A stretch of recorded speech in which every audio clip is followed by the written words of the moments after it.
આમ ઢીલા પડશો તો કેમ ચાલશે? હા ને, હું તો ઘરની વડીલ છું એટલે મારે થોડી ઢીલા પડાય.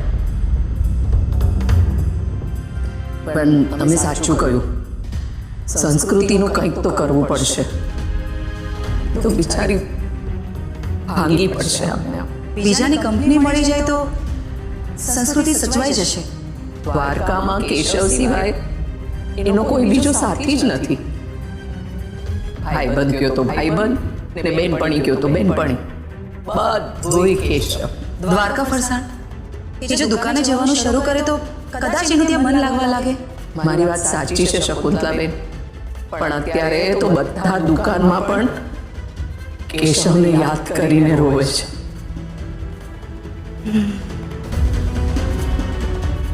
અમેરિકા? આપણે સંસ્કૃતિને થોડા વખત માટે અમેરિકા મોકલી દઈએ તો?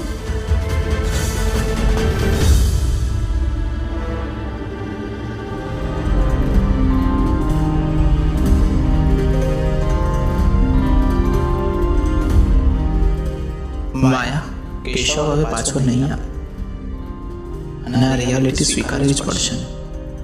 એનો સાથ ની સુધી ન જતો. યાદ કરીને દુઃખી થવા કરતાં એ યાદોને સાથે લઈને આગળ વધીએ. જ્યારે ગમતી વ્યક્તિ જાય ત્યારે એની પાછળ દુઃખી થઈએ એના કરતાં મોઢા ઉપર સ્માઇલ રાખીએ. કેશવને પણ એવું થશે કે એક સાચા દોસ્તનો સાથ નિભાવે. કોઈ ઈચ્છે છે કે કેશવને મોક્ષ મળે, એની આપણી જોડેની બધી લેણા દેણી પૂરી થાય, એ જ્યાં પણ હોય ત્યાં ખુશ રહે, પોતાના મોઢા ઉપર ખુશી રાખ. મારો પણ ભાઈબંધ હતો, મારા ભાઈથી પણ વિશેષ હતો. મારા માટે હજુ પણ એ અહીંયા જ છે, તો શું કામ એની હાજરીને ના અનુભવીએ?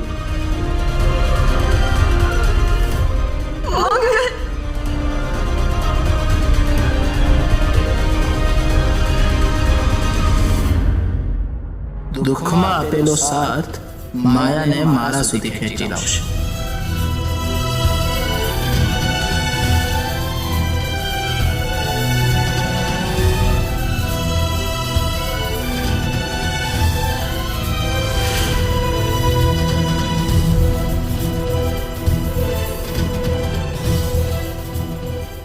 હવે માયા મારી, દરેક પગલું હવે મારી તરફ હશે. Thanks for exit.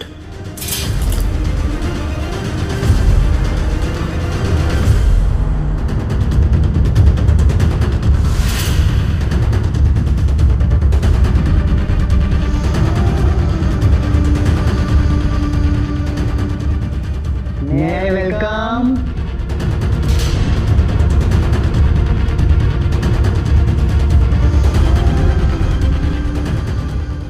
Sir, may I welcome. May I come in કહેવાય આને કીધી. રાઈટ છો, પણ મારી આ સમજતી નથી ને. હવે તું કમ્ફર્ટેબલ રહીશ. કેરફુલ એમ કહેવાય. Thank you. કિમજી, તારે મારું એક કામ કરવાનું છે. એક છોકરી શોધવાની. છોકરી શોધવાની છે? ફોરવર્ડ. એવી છોકરી જેને પૈસાની ખૂબ જ ગરજ હોય અને કહીએ ને આપણે ઇન્સ્ટન્ટ મની જોતા હોય અને પૈસા માટે એ કંઈ પણ કરી શકતી હોય.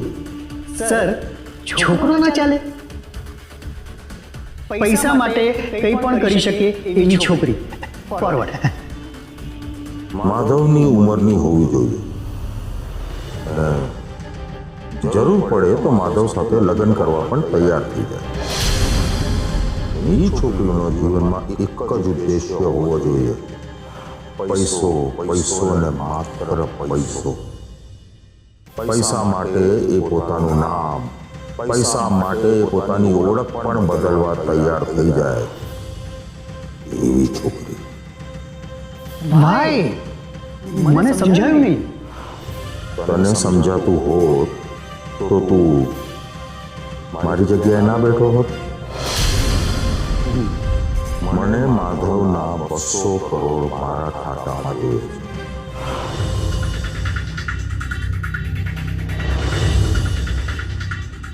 ખીમજી, બગાસું ખાતા મોઢામાં પટાસું આવી ગયું છે. હવે બસ એને ચાવવાની ને ચગડવાની વાત. હું ધારું છું એમ બધું બરાબર રહ્યું ને તો 1 મહિનામાં હું અબજોપતિ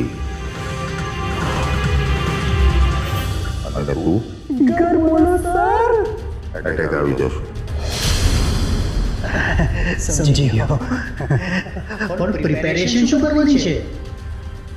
જલ્દીથી જલ્દી એક છોકરી શોધવાની છે. આજ થકી હોય તો કાલ નહીં ને કાલ થકી હોય તો પરમ દિવસ નહીં. સમજી ગયો? તમે કીધું ને થઈ જશે. કામે લાગ.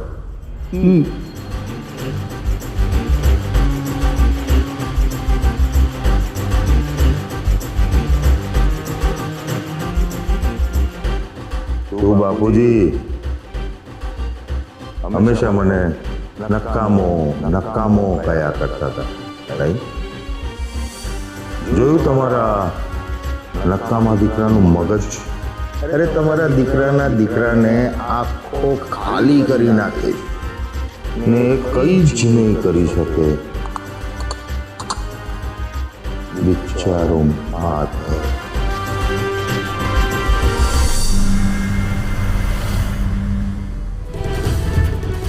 સંસ્કૃતિ રિલેક્સ. હમણાં ડોક્ટર આવશે ને સારા સમાચાર લઈને જ આવશે. I hope so.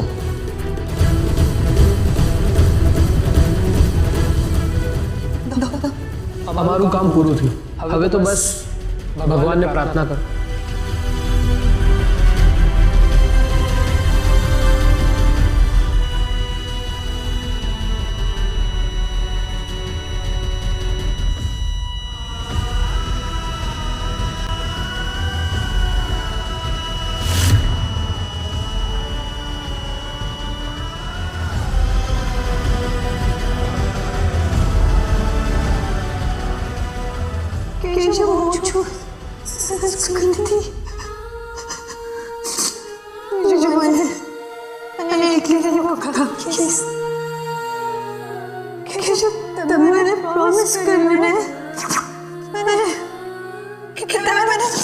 એકલા છોડીને કઈ નહીં જાઓ.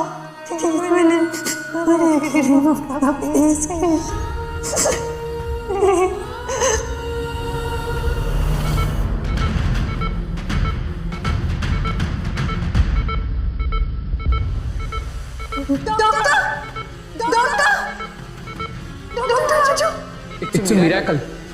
હાર્ટ ફરીથી સ્ટાર્ટ થયું. મેડમ પ્લીઝ તમે બારે ઉભા રહો પ્લીઝ.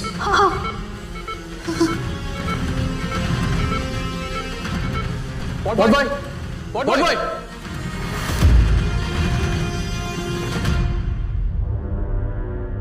આ તો ખરેખર ચમત્કાર થી. આવું મેં મારી લાઈફમાં ક્યારેય નથી જોયું.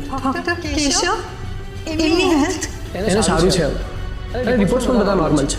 સો ડોન્ટ વરી.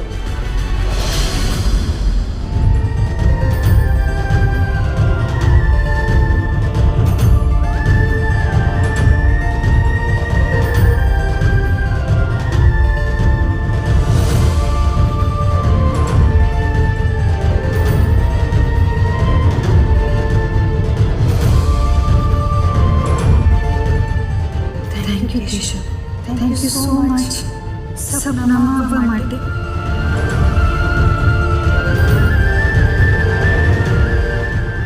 કેશવ જીવે છે એની હિંટ આપવા બદલ Dwarkadhish thank you so much.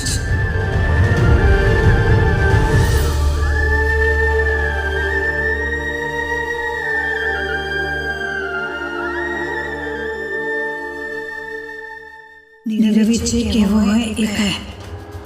Keshav જીવતા છે એ ફાઇનલ છે. બસ મારે કેશવને શોધવાના છે ને હું એમને શોધીશ.